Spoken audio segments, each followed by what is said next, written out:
தந்தை, மகன், தூய ஆவியின் பெயராலே ஆமேன். மூவொரு கடவுளுடைய அருளும் ஆசீரும் பாதுகாப்பும் வழி நடத்துதலும் உங்களோடு இருப்பதாக. புதுக்காலம் 22வது வாரம் புதன்கிழமை.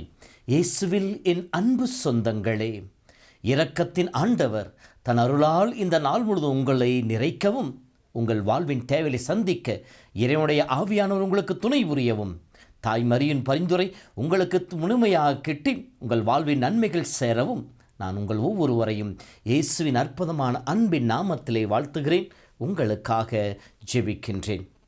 அன்பு சொந்தங்களே, விண்ணக கொடைகளால் கடவுள் நம்மை நிறைத்து நம்மை நிறைவுள்ளவர்களாக வாழவே இறைவன் ஆசைப்படுகின்றார். ஆசீர்வதிப்பதே கடவுளுக்கு விருப்பமாயிருக்கின்றது.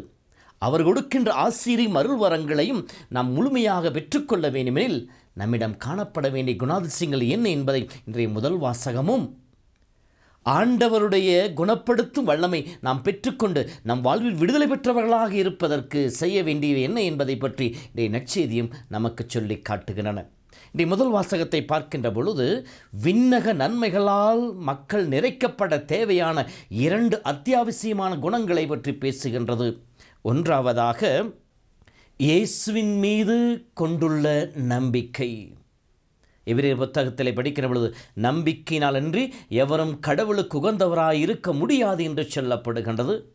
நம்பிக்கையால் மட்டுமே கடவுளை நாம் அணுகி வர முடியும் என்று சொல்லி வெளியே நமக்கு சொல்லி காட்டுகின்றது.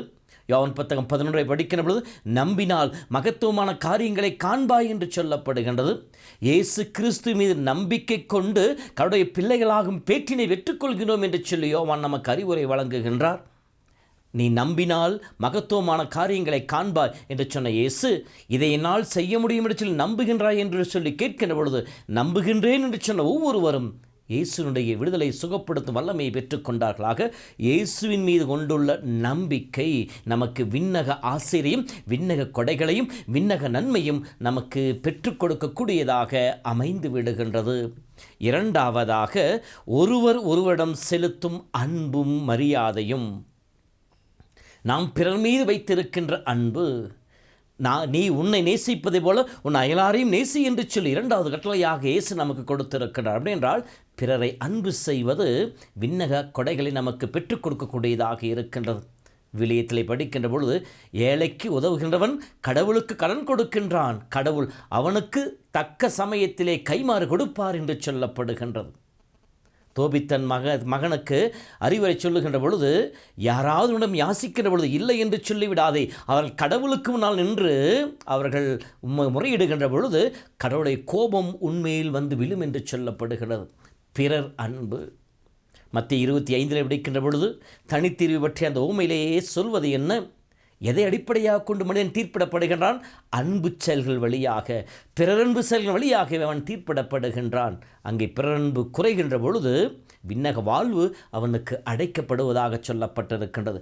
நாம் விண்ணக ஆசிரியரை பெற்றுக்கொள்ள வேண்டுமெனில், விண்ணக நன்மையால் நிறைக்கப்பட வேண்டுமெனில், சகோதர அன்பில, பிறர் அன்பில, பிறர் நேசிக்கின்ற அந்த நல்லுளத்திலே வளர்பவர்களாக இருக்க வேண்டும். அப்படி வாழ்கின்ற பொழுது விண்ணக ஆசீர் நமக்கு கொடையாக கொடுக்கப்படும்.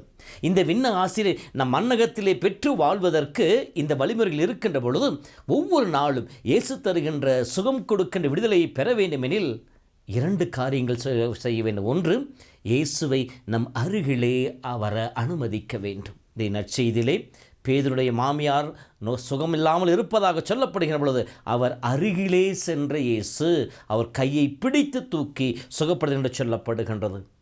நாம் இயேசுவை அனுமதிக்க வேண்டும். இயேசு நம் அருகிலே வர வேண்டும். அப்படி என்றால் என் உள்ளத்தில் வாஞ்சை இருக்க வேண்டும், என் உள்ளத்தில் நம்பிக்கை இருக்க வேண்டும். களைமான் நீரோடை வாஞ்சித்து தேடுவதை போல, இறைவா என்னுள்ளம் உனக்காக ஏங்கி தவிக்கின்ற சொல்லி திருப்பால் 42 படிப்பதை போல நாம் ஆண்டவருக்காக ஏக்கத்தோடு காத்திருக்கின்ற பொழுது கடவுள் நம் அருகிலே வருவார், நம்மை தொட்டு நமக்கு சுகம் கொடுப்பார்.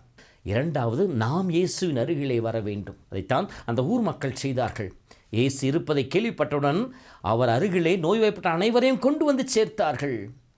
இயேசு யாரையெல்லாம் தொட்டாரோ அவர்களுக்கெல்லாம் சுகம் கிடைத்தது என்று சொல்லப்படுகிறது. என்றால் இயேசு அருகிலே வர வேண்டும் என்றால் அதே நம்பிக்கை மட்டும் பத்தாது. நம்மை தூய்மையாக்கி கொண்டு தூய உள்ளத்தோடு ஆண்டு அருகிலே வர வேண்டும். பரிசுத்தமான இதயத்தோடு ஆண்டு அருகிலே வர வேண்டும். ஆண்டவன் பாதத்திலே விழ வேண்டும். அப்படி விழுகின்ற பொழுது கானானிய பெண் தன் மகளுக்கு சுகத்தை பெற்றுக் கொண்டதை போல, 12 ஆண்டுகள் வேதனை ஆடிய பெண் தன்னுடைய உடல் நோயிலிருந்து விடுதலை பெற்றுக்கொண்டதை போல நாமும் நம் வாழ்விலே சுகத்தை, விடுதலையை அனுபவிக்க முடியும். ஆகவே அன்பு சொந்தங்களே, இதோ விண்ணக ஆசியை பெற்றுக்கொள்வதற்கு காரணமாக இருக்கின்ற இயேசு மீது நம்பிக்கையும் பிறர் அன்பு செயல்களிலும் ஈடுபடுவோம். நம் அன்றாட வாழ்விலே இறைவனை அனுபவிக்க இயேசுவை நம் அருகிலே வர அனுமதிப்போம். நாமும் இயேசுவின் அருகிலே வந்து அவர் பாதத்தில் நம்மை சரணாகதி ஆக்குவோம்.